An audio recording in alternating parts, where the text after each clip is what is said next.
24 ঘন্টা digital X-ray ও ECG পরিষেবা, USG চালু করে সাধারণ মানুষকে পরিষেবা,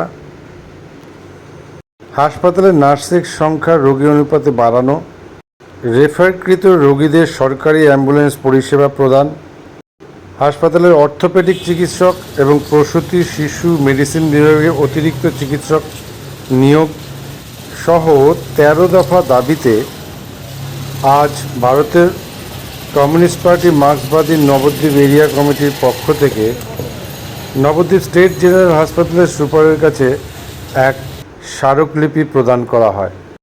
আজ দুপুর 11টায় নবদ্বীপ প্রতাপনগর পালবাজার এলাকায় সিপিএম পার্টি অফিসের সামনে থেকে এক বিক্ষোভ মিছিল নবদ্বীপ স্টেট জেনারেল হাসপাতালের মূল গেটের সামনে আসে এবং সেখান থেকে 5 জনের একটি প্রতিনিধি দল পুলিশের সহযোগিতায় হাসপাতাল সুপারের কাছে যায় স্মারকলিপি জমা দিতে। এই সময়কালে হাসপাতাল গেটের সামনে রাজ্যের বিভিন্ন হাসপাতাল সহ নবদ্বীপ হাসপাতালের বিভিন্ন সমস্যার কথা তুলে ধরেন সিপিআইএম এরিয়া কমিটির সদস্য ও প্রাক্তন পৌরসভার ভাইস চেয়ারম্যান অজয় সিংহ। এছাড়া এই দিনের বিক্ষোভ সভায় বক্তব্য রাখেন ডিওএফআই নবদ্বীপ লোকাল কমিটির সভাপতি অভিজিৎ দত্ত, শিক্ষক নেতা মালিক হালদার সহ বিভিন্ন নেতৃবৃন্দ। সুপারের কাছে ডেপুটেশন দেওয়ার পর প্রতিনিধি দলের পক্ষ থেকে বেচুগোপাল সিংহ রায় সংবাদ মাধ্যমের সামনে কি বললেন শুনুন।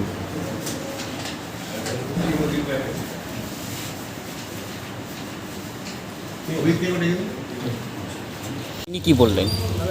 আমরা আজকে 13 দফা দাবিতে নবদ্বীপ হসপিটালে রোগীদের যে পরিষেবা সেই সংক্রান্ত এবং সামগ্রিক স্বাস্থ্য পরিষেবার উন্নতির জন্য আমরা কতগুলো প্রস্তাব রেখেছি, যে 13 দফা সেই দাবিগুলো উনি সবগুলোই মেনে নিয়েছেন এবং যৌক্তিক যে দাবিগুলো এখনই করা মেটানো সম্ভব, ইসিজি থেকে আরম্ভ করে তারপরে চিকিৎসার বিভিন্ন পরিষেবাগুলো উনি বলেছেন যে না, এগুলো আমরা দ্রুতই করে ফেলবো, এগুলো সমস্যাগুলো আমরা মেটাবো। কিছু সমস্যার দিকে আমরা এগোচ্ছি, মেটানোর দিকে এগোচ্ছি, তার প্রসেসিংয়ের মধ্যে আছে। এবং কিছু দাবি আছে যেটা যেমন হাই ডিপেন্ডেন্স ইউনিট বেড, এটা খুব গুরুত্বপূর্ণ, আইসিইউ বেডকে গুরুত্বপূর্ণ। ওনারা বলেছেন না, এটা আমরা সরকারের কাছে প্রপোজাল পাঠাবো এবং এটা যেন হয়, দাবির সঙ্গে একমত। এবং উনি মানে গঠনমূলকভাবেই এই দাবিগুলো সত্যতা মেনে নিয়েছেন এবং উনি আন্তরিকভাবেই উনি চেষ্টা করবেন যে এই পরিষেবা যেন আরও উন্নতি হয়। উনি বললেন আমি 24 সালে আগের কথা বলতে পারবো না, এটা ঠিক আমরাও খেয়াল করেছি। 24 সালের আগে যা অবস্থা ছিল, কিছুটা হলেও 24 সালের আগের থেকে 24 সালের এখনকার অবস্থাটা কিছুটা উন্নতি, এটা আমাদের চোখেও গেছে। কিন্তু সামরিকভাবে আমাদের ডিমান্ডগুলো করেছি 13 দফা দাবি, এই দাবিগুলো উনি মান্যতা দিয়েছে। তার মানে আজকের যে আপনাদের ডেপুটেশন, যেখানে যেই অভিযোগগুলো ছিল সেগুলো আপনারা সুপার কাছে জানিয়ে সন্তুষ্ট এবং আপনারা আশ্বস্ত? হ্যাঁ, আমরা তো অবশ্যই আশ্বস্ত। উনি নিজেও বলেছে, আশ্বস্ত করেছেন আমাদের যে এগুলো দাবিগুলো সঠিক, আমরা এগুলো মেনে নেওয়ার দিকে আমরা পদক্ষেপ গ্রহণ করি। আপনার নাম? আমার নাম বেচুগোপাল সিংহ রায়, সম্পাদক সিপিএম নবদ্বীপ এরিয়া কমিটি।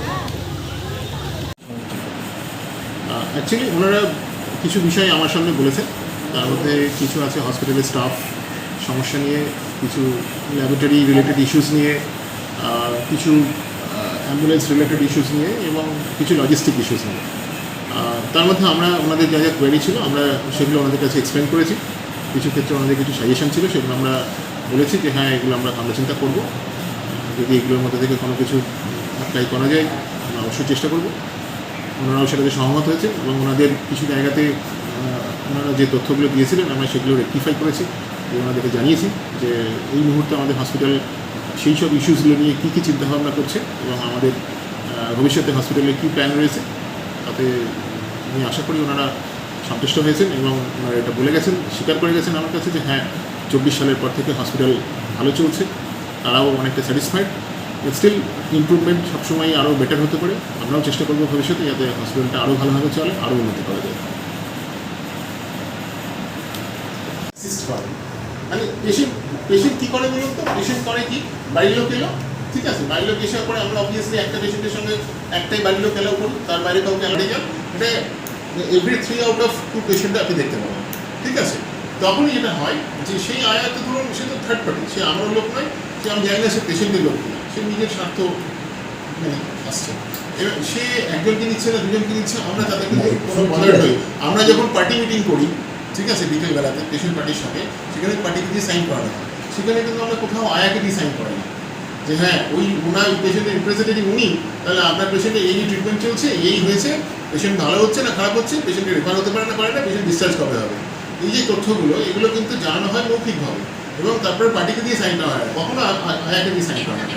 তো আয়া না ঠিক আছে, এই পয়েন্টটি না স্যার, এই জায়গাটাতে না স্যার, এই পয়েন্ট point আমাদের বলেছেন, আমাদের এই একটা জায়গাতেই হয়তো আমার একটু সমস্যা না না, রয়েছে। এই পয়েন্টটি একটু বুঝি। আপনি যেটা